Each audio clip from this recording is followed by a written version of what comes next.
Halo semuanya, selamat datang di channel Warkop Anime. Bagaimana? Sudah merasakan perbedaan anime dengan web novelnya setelah membandingkannya dengan channel ini?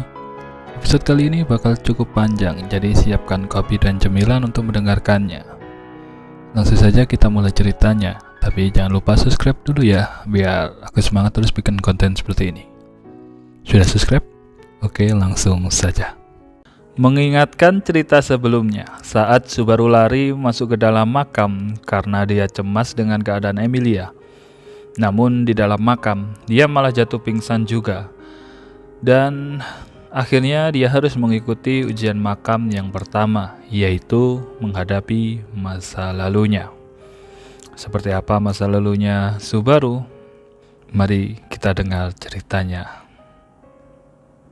Ketika Subaru terbangun, dia memandang sekelilingnya, dan kamar lamanya yang terasa sangat familiar memenuhi pandangannya. Rak buku yang dipenuhi dengan manga dan light novel, serta action figure berada di atas mejanya. Lalu, tiba-tiba saja Subaru di smackdown sama bapaknya. Kemudian, Subaru dikunci dengan teknik figure 4. Cek di Google kalau kalian pengen tahu teknik kuncian figur 4 kayak apa.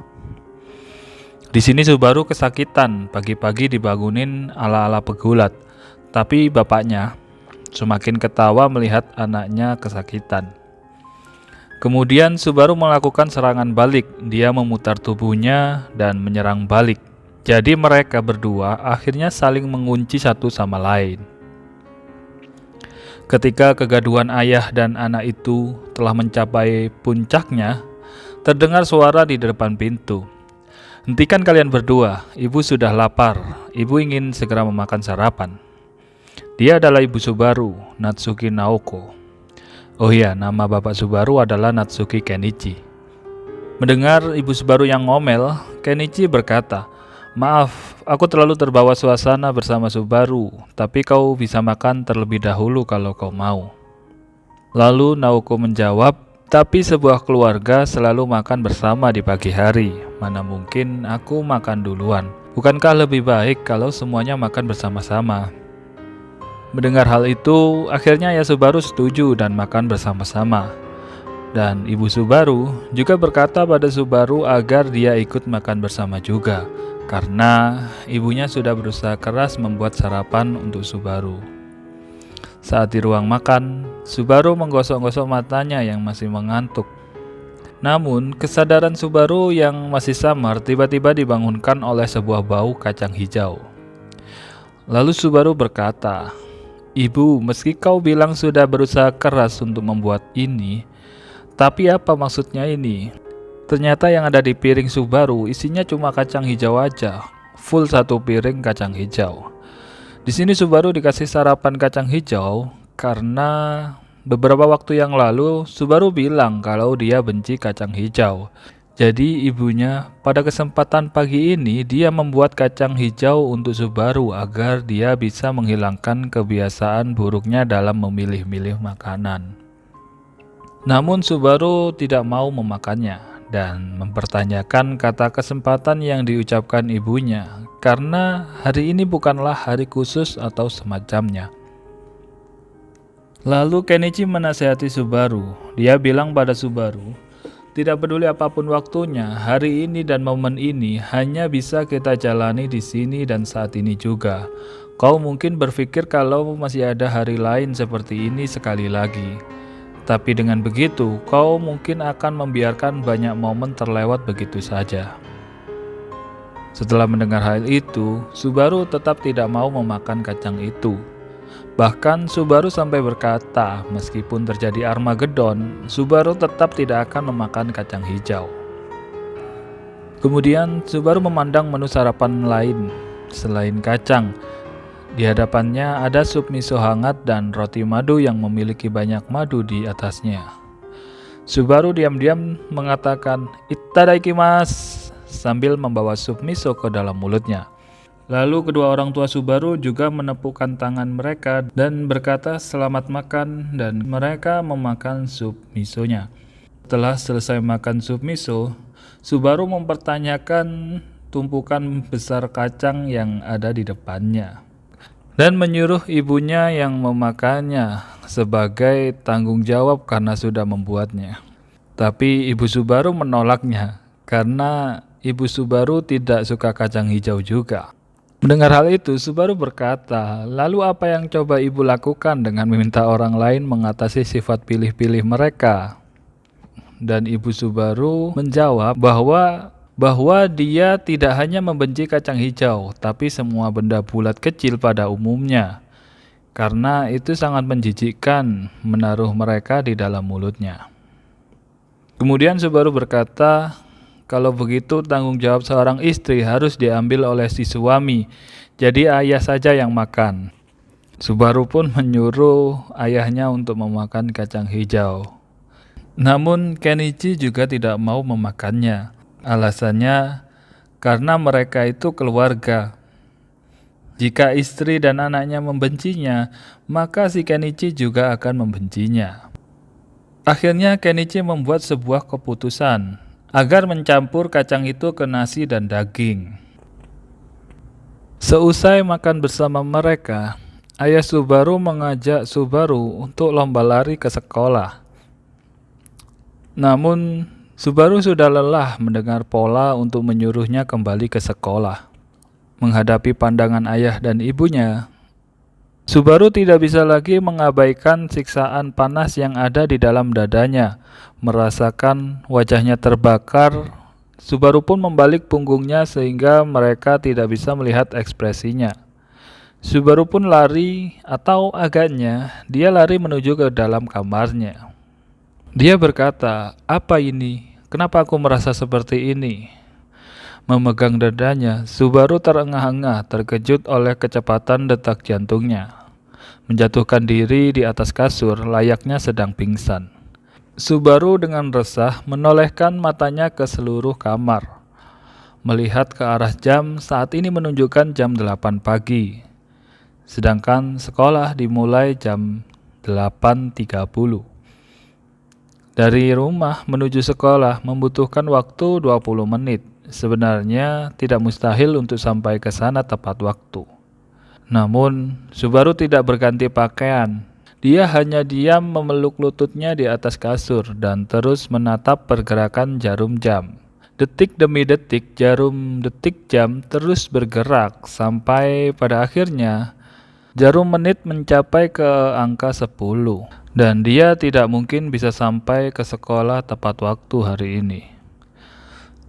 Bagi Subaru, waktu di pagi hari seperti ini adalah waktu yang paling menakutkan dalam suatu hari. Padahal tidak ada seorang pun yang memaksanya. Satu-satunya orang yang menghantuinya dan membenamkan kecemasan itu ke dalam hatinya tidak lain tidak bukan adalah Subaru sendiri. Pergi ke sekolah atau tidak, pilihan itu sendiri sudah memaksa waktu saat ini untuk membawa penderitaan pada Subaru. Menolak untuk pergi, membolos untuk waktu yang sangat lama, tidak bisa menghadapi kelemahannya. Saat ini, hal itu hanya menambah rasa bersalah karena kebencian terhadap dirinya sendiri. Kegelisahan yang melekat erat dirinya menolak untuk menghilang. Tak lama kemudian, Natsuki Kenichi masuk ke kamar Subaru. Dia mengatakan pada Subaru bahwa hari ini dia libur kerja. Dan juga ada sesuatu yang ingin dia bicarakan pada Subaru. Sebenarnya Subaru sudah tahu kalau ayahnya libur. Dan Subaru tanya apa yang ingin dibicarakan oleh ayahnya. Kemudian Kenichi bertanya pada Subaru, apa ada gadis yang dia sukai? Dan pertanyaan itu membuat Subaru bereaksi berlebihan sampai-sampai lupa kalau dia merasa sakit. Dengan reaksi yang berlebihan seperti itu, sama saja Subaru mengakui kalau dia punya gadis yang dia sukai, kata Kenichi. Subaru yang malu-malu, dia berusaha mengusir ayahnya dengan mengatakan setelah ini Subaru masih punya misi penting, yaitu tidur kedua dan tidur ketiga yang harus dihadiri. Lalu, Kenichi mengajak Subaru pergi keluar karena cuacanya sangat cerah dan lebih enak berbicara dari hati ke hati antara ayah dan anak. Dan akhirnya mereka berdua pergi keluar. Saat di luar, seseorang tetangga pemilik toko roti menyapa ayah Subaru dan berkata, "Oh, Ken-chan, jarang sekali melihatmu jalan-jalan di pagi hari begini. Apa kau akhirnya dipecat?" Kenichi malah mengacungkan jari tengahnya ke orang itu dan berkata, "Jangan bicara omong kosong, tempat itu pasti akan bangkrut tanpa diriku. Mereka hanya tidak mau aku bekerja terlalu keras dan mengambil pekerjaan orang lain. Jadi mereka membiarkanku sedikit beristirahat." Kemudian Subaru dan ayahnya tiba di sebuah taman di dekat sungai. Pemandangan di situ sangat indah. Ayah Subaru bercerita kalau pagar di sungai itu dulunya tidak ada. Ceritanya, ayah Subaru dan teman-temannya dulu sering bermain di sungai, dan suatu hari saat terjadi badai, ayah Subaru dan teman-temannya bermain di sungai dan temannya yang bernama Ikeda terbawa arus. Untung saja ada paman tua yang punya lisensi penjaga kolam renang lewat dan akhirnya menyelamatkan Ikeda. Kalau tidak ada paman itu, Ikeda pasti sudah mati. Lalu Subaru menanggapi cerita ayahnya. Jadi pagar ini ada karena kesalahan ayah dan Ikeda itu. Saat Kenichi mengenang masa lalunya, tiba-tiba ada seseorang yang datang dan ternyata itu adalah paman yang dibicarakan Kenichi tadi. Dalam reuni paman tua dan ayah Subaru, mereka berdua saling tertawa dan mengobrol. Kemudian paman itu bertanya pada Subaru, kenapa jam segini tidak pergi ke sekolah? Ditanyai dengan pertanyaan yang paling dihindari Subaru, Subaru pun menjadi kaku dan rasa sakit yang dirasakan di kamarnya tadi sekarang menyerang lagi. Lalu Subaru akhirnya menutup mata dan berkata permisi, terus lari meninggalkan paman tua itu. Melihat tingkah Subaru, paman itu meminta maaf pada Kenichi. Dia merasa telah mengatakan sesuatu yang tak seharusnya pada anaknya. Namun Kenichi menjawab tak perlu minta maaf, karena itu adalah masalah anak itu sendiri.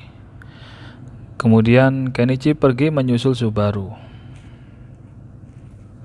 Setelah lari dari obrolan di tepi sungai, Subaru dan ayahnya datang di tempat bermain anak yang berada tidak jauh dari sungai itu.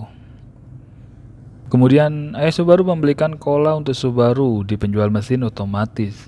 Mereka memulai obrolannya lagi, kemudian Kenichi bertanya lagi hal yang sama. "Jadi, Subaru, apa ada gadis yang kau sukai?" Tiba-tiba, entah dari mana, Subaru merasa mendengar sebuah suara bagaikan lonceng berwarna perak dan membuat hatinya tergerak. Mengangkat wajahnya, Subaru mencari asal bisikan tersebut. Meski begitu, matanya tidak menemukan pemilik suara itu dan satu-satunya orang yang berada di taman adalah ayah Subaru. Subaru mengalihkan pandangannya dan memutar kembali suara yang dia dengar barusan lagi dan lagi di dalam otaknya. Suara seperti lonceng perak itu terdengar lembut. Suara tersebut menghangatkan Subaru saat menerpanya. Dan ketika itu juga Subaru bisa lupa dengan rasa sakit yang ada di kepalanya. "Jadi Subaru, pertanyaanku yang sebelumnya, apa ada gadis yang kau sukai?" tanya Kenichi lagi. Dengan agak jengkel, Subaru menjawab pertanyaan ayahnya dengan pertanyaan. "Apa yang akan kau lakukan setelah tahu jawabannya? Meskipun aku punya dan aku memberitahu namanya, bukan berarti kau mengenalnya, kan?" Di sini Kenichi hanya mencoba peka, namun Subaru benar-benar tidak bisa membaca suasana. Ya, walaupun Kenichi memang ingin bertanya tentang hal itu juga. Melihat Subaru mengalihkan pandangannya dan membuat alasan diam, kemudian Subaru mengalihkan pandangannya dan Kenichi juga mengalihkan pandangannya searah dengan Subaru. Mereka berdua memandang ke arah yang sama, tidak memandang wajah satu sama lain. Kemudian Kenichi berkata, "Aku tidak tahu apa yang orang lain percayai di dunia ini, tapi kupikir sekolah itu bukanlah segalanya. Kemungkinan besar ini karena aku mengatakannya sebagai orang yang tidak pergi ke sekolah dengan serius sejak awal. Aku bahkan membolos saat upacara kelulusanku, dan adikku harus membawakan sertifikat kelulusanku setelahnya. Dalam hidup, terkadang kita akan mendapatkan masalah yang tidak bisa kita temukan jawabannya. Ketika aku mendapat masalah seperti itu, aku pasti akan berlari seperti ayam tanpa kepala mencari sebuah solusi. Tapi kau mungkin juga menemukan jawabannya dengan berguling-guling di kamar. Aku tidak akan menyalahkanmu saat kau masih merenung, tapi jika kau mulai menyerah, maka aku akan mengatakan sepatah atau dua patah kata. Kemudian Subaru bertanya, kenapa Kenichi melakukan semua ini? Padahal hari ini bukanlah hari yang spesial atau semacamnya, hanya saja ini hari merupakan hari peringatan kacang hijau. Lalu Kenichi menjawab, kenapa ya? Mungkin karena kebetulan hari ini aku libur, atau karena wajahmu hari ini terlihat hanya sedikit sih, nampaknya wajahmu entah kenapa menjadi lebih baik. Semakin membahas tentang masalah Subaru yang takut pergi ke sekolah, Subaru semakin merasakan sakit itu lagi. Sekali lagi, suara seperti lonceng perak itu bersuara melewati daun telinganya. Ramah dan lembut, suara itu dipenuhi dengan rasa kasih sayang dan perhatian. Dan karena suara itu, seolah-olah meringankan penderitaan Subaru. Rasa sakit serta jeritan yang menerka pun mereda. Rasanya ini adalah suara yang Subaru kenal, seperti sebuah suara yang dia rindukan. Seolah-olah Subaru melihat gadis berambut berwarna perak di depan matanya.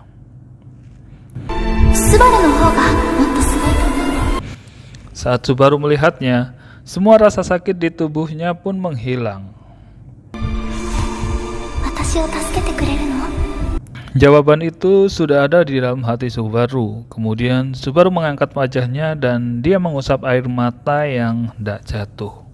Dan kemudian Subaru berkata pada ayahnya, "Maaf membuatmu khawatir, aku baik-baik saja sekarang." Kemudian dia melanjutkan kata-katanya. Jadi, soal pertanyaan yang kau tanyakan sebelumnya, ada seseorang yang aku sukai, jadi aku sudah tidak apa-apa sekarang. Lalu Subaru menceritakan kenapa dia bisa seperti ini kepada ayahnya. Jadi ketika Subaru masih kecil, dia adalah anak yang cerdas. Dia selalu bisa menemukan solusi sempurna untuk masalah apapun. Berlari, belajar, dan lain-lain, dia selalu bisa melakukan dengan baik. Bahkan itu sampai membuat Subaru bingung kenapa orang-orang di sekitarnya punya banyak masalah. Sedangkan Subaru hampir bisa melakukan apapun dalam sekejap.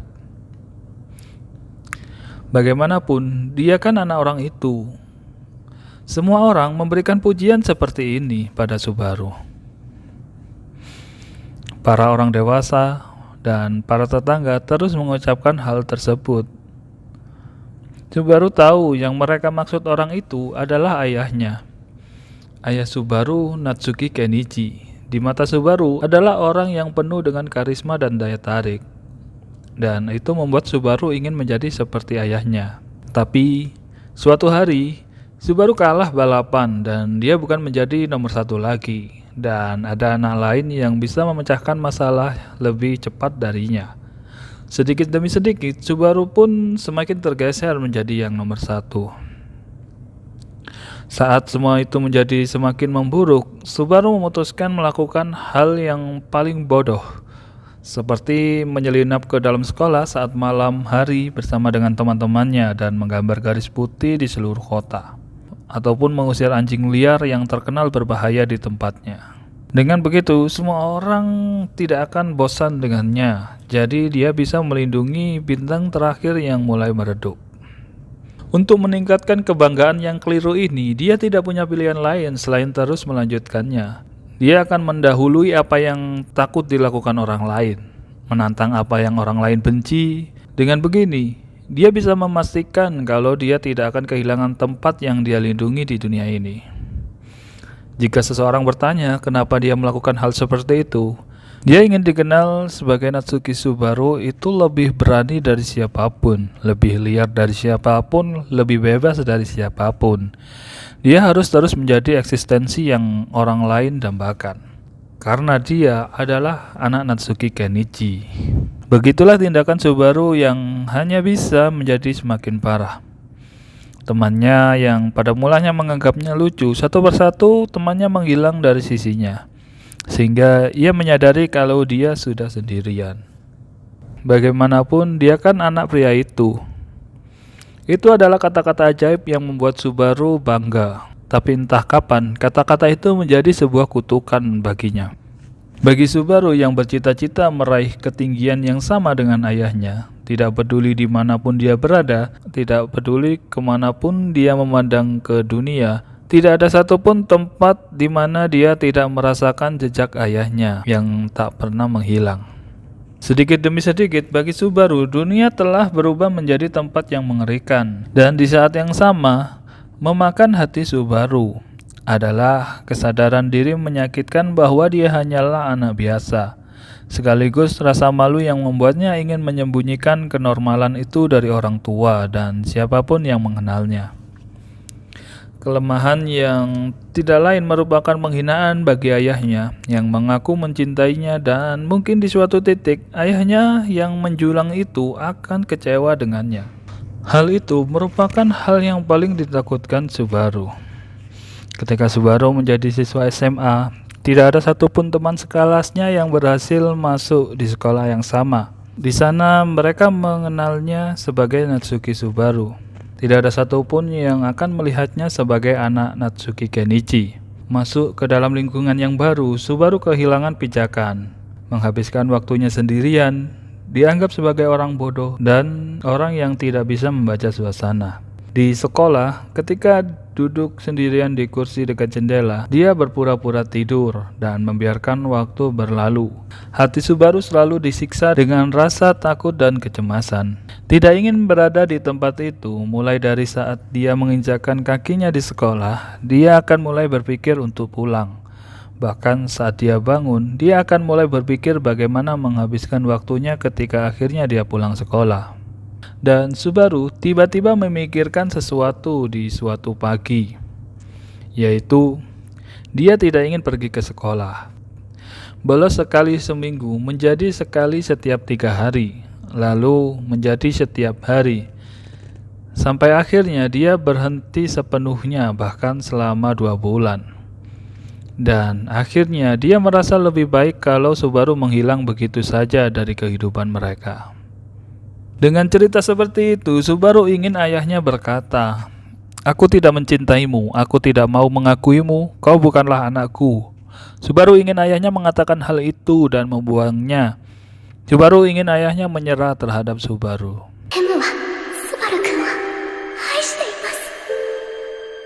Saling tumpang tindih dengan gadis perak di balik kelopak matanya adalah sebuah sinar biru yang sangat lembut.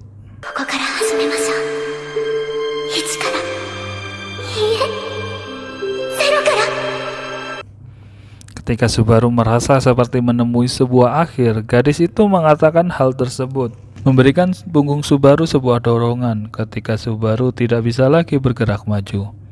Gadis itu mengangkat wajah Subaru, memegang tangannya, melingkarkan tangannya di punggung Subaru, dan memberi Subaru sebuah kecupan dahi, memberikan sebuah keberanian. Terpesona oleh sinar perak yang memberinya kehangatan dan didorong dari belakang oleh kehangatan langit biru yang menginginkan ia untuk bergerak maju.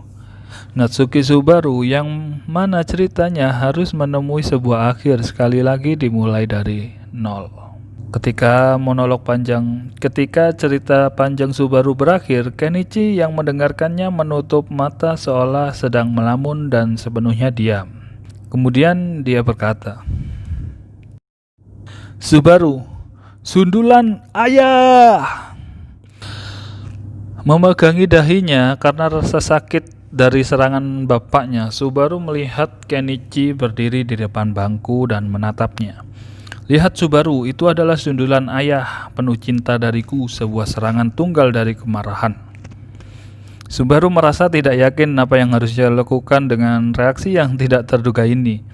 Apapun yang Subaru perkirakan, paling tidak itu bukanlah seperti ini.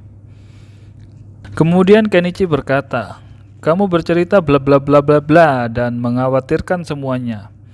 Memangnya bagianku atau bagian ibumu yang mana kau mendapatkan sifat itu? Mengasihani diri sendiri. Kau benar-benar mirip dengan adik ibumu.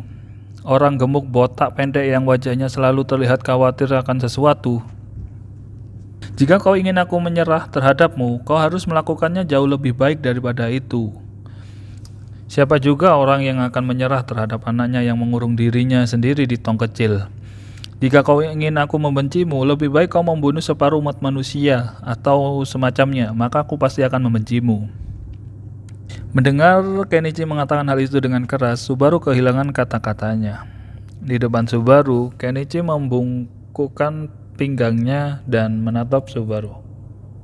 Bahkan jika kau selamat dan setolol dan sebodoh itu, aku tidak akan pernah membencimu ataupun menyerah terhadapmu. Bukankah itu sudah jelas? Aku ini ayahmu dan kau itu anakku. Tapi tetap saja, kau pikir aku ini Superman macam apa? Dari apa yang kau katakan, itu terdengar seolah-olah aku ini superhero dengan teknologi teramat super dan teknologi canggih yang sempurna. Kau hanya tidak mengetahuinya, aku pun punya berbagai masalah, penyesalan dan kegagalan juga. Aku juga menangis, berteriak dan mendapat penolakan. Ya, aku sama sekali tidak spesial, meskipun paling tidak aku punya wajah yang tampan, tidak sepertimu. Ketika aku masih seusiamu, aku juga tidak dewasa sedikit pun. Memang aku sedikit terkenal sih, tapi itu sama sekali tidak spesial. Aku merasakan pagi ini, tapi tadi rasanya ada sesuatu yang tiba-tiba berubah dari dirimu. Apa-apaan itu? Kemudian Subaru menjawab, sudah kubilang kan, itu karena aku punya seseorang yang kusukai, dan ada juga seseorang yang mengatakan kalau mereka mencintaiku, meskipun aku seperti ini. Mereka tidak tahu kalau aku ini anak Natsuki Kenichi. Ketika aku bersama mereka, aku hanyalah Natsuki Subaru. Lalu Kenichi berkata, kau bilang ada seorang yang kau sukai, lalu kau bilang ada orang yang menyukaimu. Apa kau ini tukang selingkuh? Kemudian Kenichi berkata pada Subaru bahwa ada satu kesalahan di antara semua cerita Subaru, yaitu pemahaman Subaru tentang ayahnya. Itu adalah Kenichi tahu bagaimana cara memilih waktu dan tempat yang tepat. Hanya di hadapan Subaru dan ibunya, Kenichi menjadi orang yang hiperaktif. Dan itu merupakan kebenaran yang mengejutkan Subaru. Kenyataannya, bahkan ayahnya pun merubah sikapnya tergantung lawan bicaranya. Persis seperti orang normal. Tanpa mengetahui hal ini, Subaru percaya jika ia bertindak seperti ayahnya, dia akan dicintai oleh mereka yang ada di sekitarnya seperti ayahnya. Lalu Subaru meminta maaf pada ayahnya, dan Kenichi juga meminta maaf pada Subaru karena tidak menyadari betapa luar biasanya ayahnya di khayalan Subaru. Subaru tidak bisa lagi mempertahankan wajahnya, air mata yang meluap menutupi pandangan Subaru. Bahkan dengan mengusap lagi dan lagi, dia tidak bisa menghentikan air matanya yang mengalir, dan Kenichi memeluk Subaru yang menangis. Setelah mengeluarkan semua unek-uneknya, Subaru pergi ke rumah, sedangkan Kenichi masih ingin berjalan-jalan. Sesampai di depan pintu rumahnya, Subaru berkata, "Aku pulang." Namun tidak ada jawaban. Kemudian Subaru melepas sepatunya dan melangkah masuk ke dalam rumah. Lalu dia mencari ibunya yang seharusnya ada di rumah. Di depan kulkas menatap ke arahnya, ibu Subaru membawa sebuah botol mayones di mulutnya. Tidak ada jawaban, jadi aku mulai khawatir kalau terjadi sesuatu, kata Subaru ke ibunya. Ternyata di sini ibu Subaru sedang mengambil mayones Kenichi dan dia mengira suara Subaru tadi adalah suara Kenichi. Makanya ibu Subaru diam saja. Setelah itu, Subaru bertanya pada ibunya di mana seragam sekolahnya. Setelah mendapatkan seragamnya, Subaru memakai seragam sekolahnya. Kemudian Subaru pergi menemui ibunya di ruang tamu.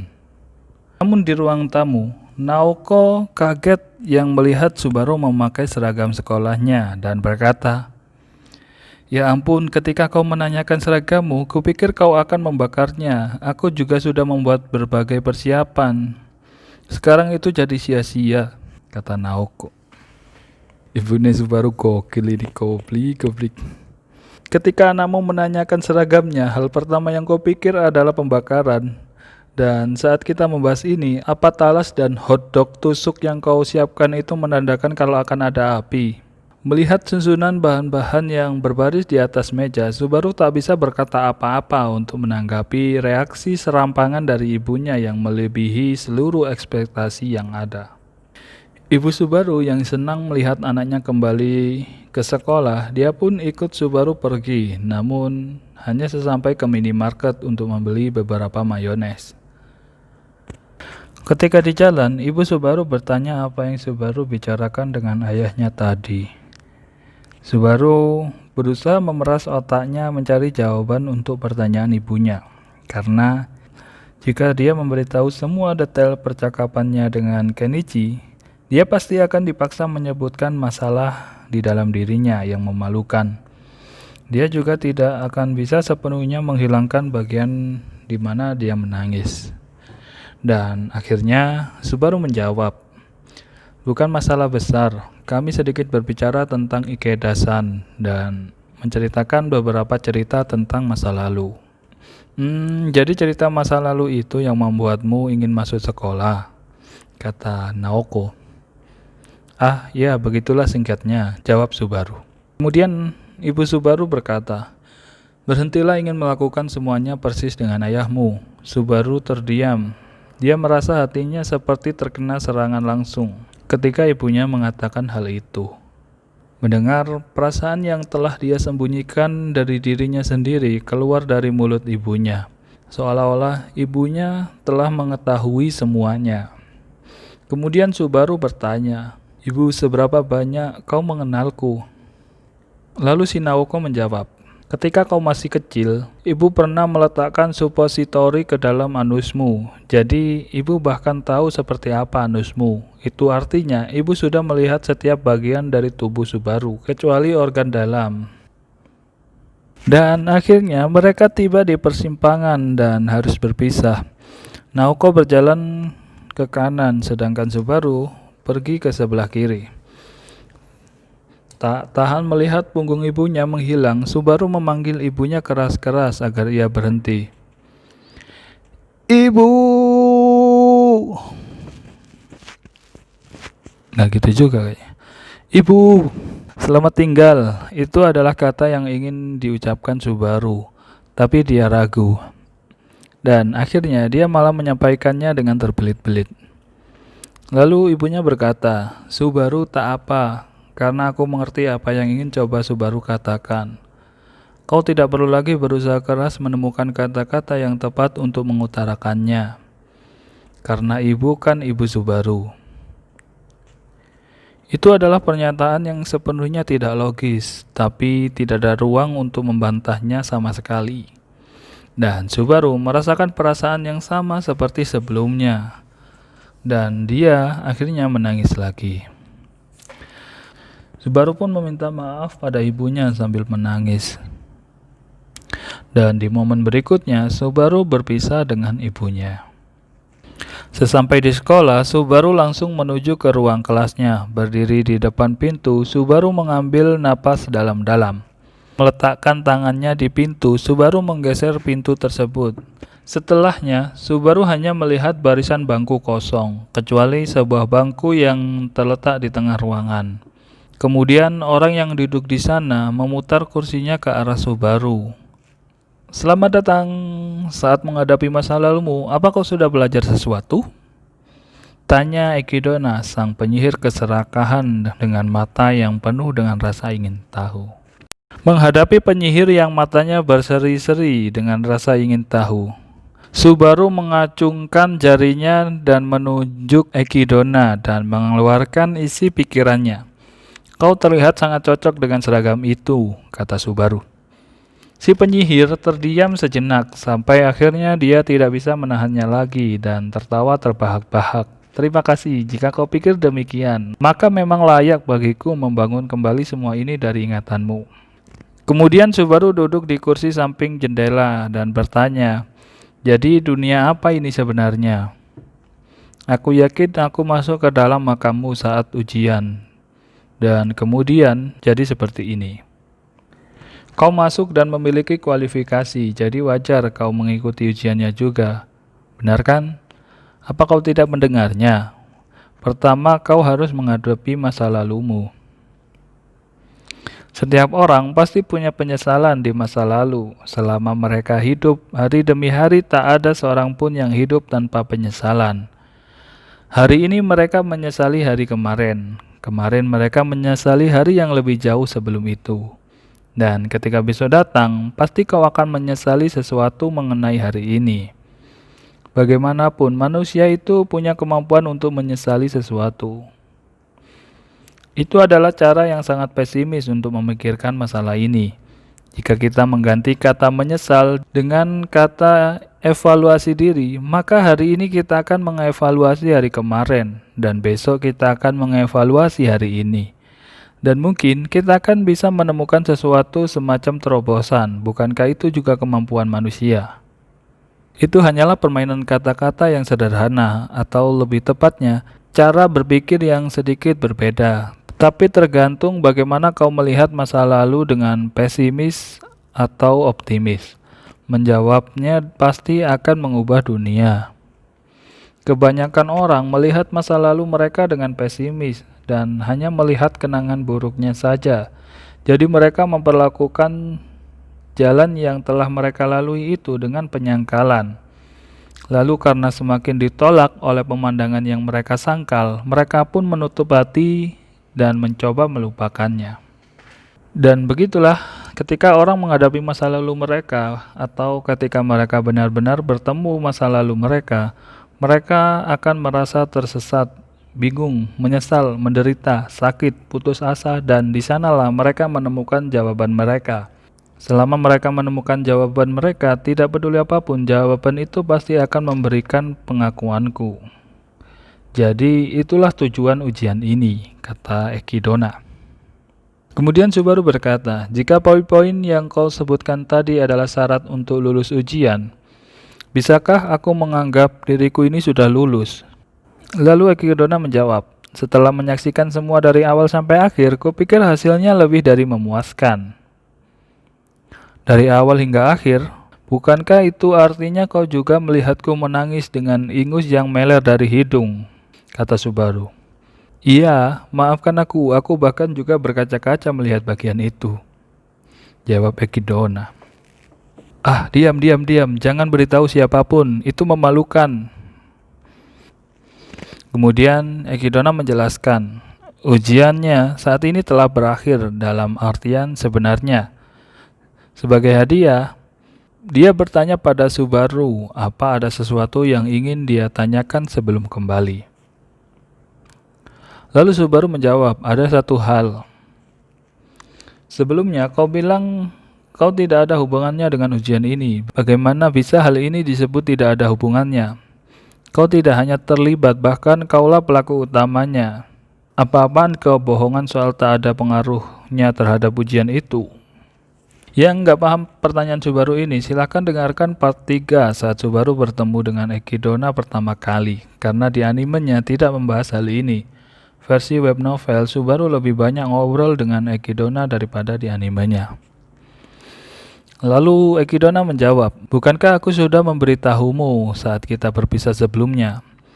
Bagaimanapun, aku ini penyihir yang jahat. Ah, begitu ya. Kalau begitu, aku tidak bisa mempercayai satupun kata-kata penyihir jahat ini kan? Ngomong-ngomong, apa segel di santuari sudah hilang? Subaru bertanya lagi seolah-olah mengabaikan kata-katanya yang sebelumnya. Namun Eki Dona tetap menjawabnya. Ada total 3 bagian dalam ujian ini dan santuari akan terbuka jika lulus dari 3 ujian itu. Kemudian Subaru berkata, Hei Eki Dona, terima kasih. Mendengar itu Eki Dona terdiam dan tiba-tiba kehilangan kata-katanya. Melihatnya seperti ini untuk pertama kalinya, Subaru merasakan sedikit kepuasan. Kata-kata Subaru sungguh tidak mencapai mereka berdua, orang tuanya maksudnya. Dia tetap bisa mengatakan hal-hal yang ingin dia katakan berkat Eki Dona. Meski itu karena rasa ingin tahu Eki Dona, tapi dia bisa melihat orang tuanya yang dia pikir tidak akan dia jumpai lagi. Jadi dengan hal itu, Subaru benar-benar bersyukur dan dia berterima kasih pada Eki Dona. Kemudian Subaru berjalan menuju keluar kelas, meninggalkan Eki Dona dan keluar dari ujian ini. Setelah Subaru pergi, sedikit demi sedikit dunia pun mulai runtuh. Dunia fana itu dibangun dari sebuah kenangan. Dengan hilangnya sumber kenangan tersebut, dunia itu pun berubah kembali menjadi debu. Ekidona sama sekali tidak menghiraukan pijakannya yang runtuh ataupun atmosfer yang lenyap di sekelilingnya. Perhatiannya hanya tertuju pada satu titik di depan papan tulis ke arah meja guru di sana. Di depan matanya terdapat sebuah bayangan orang berdiri di depan meja guru. Bayangan seorang gadis mengenakan gaun hitam gelap dengan rambut perak panjang yang terurai. Bagaikan sebuah kutukan, segala sesuatu yang ada di atas dadanya diselimuti oleh kegelapan, sehingga mustahil untuk melihat wajahnya. Lalu Ekidona berkata pada seseorang yang muncul di sana, "Apa yang harusnya kuharapkan dari pria yang kau cintai?" Lalu gadis itu berkata, "Seseorang yang istimewa bagiku, seseorang yang istimewa bagiku, seseorangku, seseorangku, seseorangku, seseorangku, seseorangku, seseorangku, seseorangku, seseorangku, seseorangku, seseorangku, seseorangku. Seseorangku, seseorangku, seseorangku, seseorangku, seseorangku, seseorangku, seseorangku, seseorangku, seseorangku, seseorangku, seseorangku, seseorangku, seseorangku, seseorangku, seseorangku, seseorangku." Tetaplah di bentengmu sendiri, meski kau sering bertemu dengannya, kau masih saja takut dilupakan. Dalam keadaan menjadikan seperti itu, masih punya keberanian untuk membuat pernyataan semacam itu. Aku sama sekali tidak bisa memahamimu, kata Ekidona. Lalu gadis itu berkata, "Bukan urusanmu, bukan urusanmu, bukan urusanmu, bukan urusanmu, bukan urusanmu, bukan urusanmu, berbicara, berbicara, berbicara, berbicara, berbicara, cintaku, cintaku, cintaku, cintaku, cintaku, cintaku, cintaku." Dengan lawan bicara yang terus bersikeras berbicara omong kosong, Ekidona merasa jijik. Ekidona sudah menduga bahwa sosok ini pasti akan muncul tiba-tiba setelah Subaru meninggalkan ruangan tersebut. Kemudian Ekidona berkata, "Tentu hal ini sangat wajar, lagi pula tanpa izin sekalipun aku sudah menerobos masuk ke dalam hati orang yang kau cintai itu. Aku tidak bermaksud mengganggu wilayahmu, tapi meski begitu, tidak mungkin kita bisa sepenuhnya menghindar satu sama lain, kan? Bagaimana bisa kau pergi sejauh itu hanya demi satu orang? Aku tidak akan pernah bisa memahaminya." Lalu gadis itu berkata, "Aku mencintainya, aku mencintainya, aku mencintainya, aku mencintainya, aku mencintainya, aku mencintainya, aku mencintainya, aku mencintainya, aku mencintainya, aku mencintainya, aku mencintainya." Kecemburuan tidak akan pernah mengampuni Ekidona yang telah menyentuh apa yang dilarang. Bayangan tersebut melangkah maju. Hanya dengan hal itu saja, ruangan hingga tempat di mana ia berdiri seketika ditelan oleh kegelapan. Dalam sekejap, bagian depan kelas, dinding yang menyangga papan tulis, dan 3 baris meja pertama dilahap oleh bayangan sang penyihir. Melompat mundur, Ekidona nyaris tidak berhasil menghindari penghancuran tersebut. Sementara itu, seakan mengejarnya, lengan bayangan itu memanjang mengincar leher Ekidona. Lalu Ekidona berkata, "Aku pasti akan meninggalkan banyak penyesalan jika aku membiarkan diriku terhapus di sini." Mengatakan hal tersebut, Ekidona sedikit merendahkan tubuhnya ketika bayangan yang mengincar tenggorokannya itu meledak karena benturan. Menghela napas lesu dengan kaki terlentang di lantai, gadis berambut ungu, penyihir kemalasan, Sekhmet muncul. Seakan dihantam oleh serangan yang begitu kuat, bagian atas bayangan itu pun terbang mundur. Dipukul mundur oleh kekuatan hantaman itu, sisa bayangan tersebut tenggelam ke dalam kegelapan yang diciptakannya sendiri. Perlahan menggelengkan kepalanya melihat kejadian tersebut. Bayangan itu menjulurkan lengannya ke kanan ke arah Sekhmet. Segera setelahnya, kegelapan yang menyelimuti setengah ruangan itu menyerang sekaligus. Layaknya cakar iblis, kegelapan yang melesat. Ia menutupi semua pemandangan yang ada di sana. Kegelapan tak tertembus itu pun menutup ke segala arah. Tapi itu percuma, kata Sekhmet. Pusaran cakar hitam itu pun hancur dalam sekejap mata, dan tanpa perlawanan atau setidaknya pertahanan, sebuah serangan balik menghantam seluruh tubuh bayangan itu. Ketika guncangan serangan demi serangan memaku daging bayangan itu ke dalam celah dinding, Sekhmet hanya terus meringkuk di lantai tanpa gerakan sedikit pun. Meski begitu, serangan Sekhmet terus menyerbu seluruh tubuh bayangan tersebut sampai sedikit demi sedikit wujud tanpa dasar itu mulai hancur. Menanggapi suara hantaman yang memekakan telinga serta bayangan yang menggeliat, Sekhmet hanya menggaruk rambutnya sambil memperhatikan semuanya dan berkata, "Dengan sebagian besar kekuatanmu tersegel dan berada di benteng jahat Ekidona ini, dalam keadaan yang menjauhkanmu dari kekuatan penuhmu, kau bukanlah tandinganku." Ketika serangan dari atas tanpa ampun menghantamnya ke lantai, tenggelam ke dalam kegelapan, si kecemburuan yang mulai memudar menatap Sekhmet. Lalu gadis itu berkata, Kenapa kau berdiri di antara diriku dan dia. Akan sangat merepotkan kalau aku harus menjelaskannya, kata Sekhmet. Dengan jawaban yang tidak enak tersebut, Sekhmet mengayunkan tangannya yang terangkat, dan di saat yang sama, setengah gedung sekolah pun runtuh, dan bersama dengan reruntuhan, kecemburuan pun tertelan masuk ke dalam tanah. Di dunia yang sudah memudar, tak mungkin ada celah satupun untuk kembali dari sana. Ya, seperti itulah chapter ini berakhir. Episode selanjutnya akan menceritakan kematian pertama Subaru di arc 4 ini. Jadi jangan lupa untuk subscribe dan nyalakan notifikasinya agar update dengan lanjutan ceritanya. Terima kasih sudah mendengarkan. Sampai jumpa di episode selanjutnya.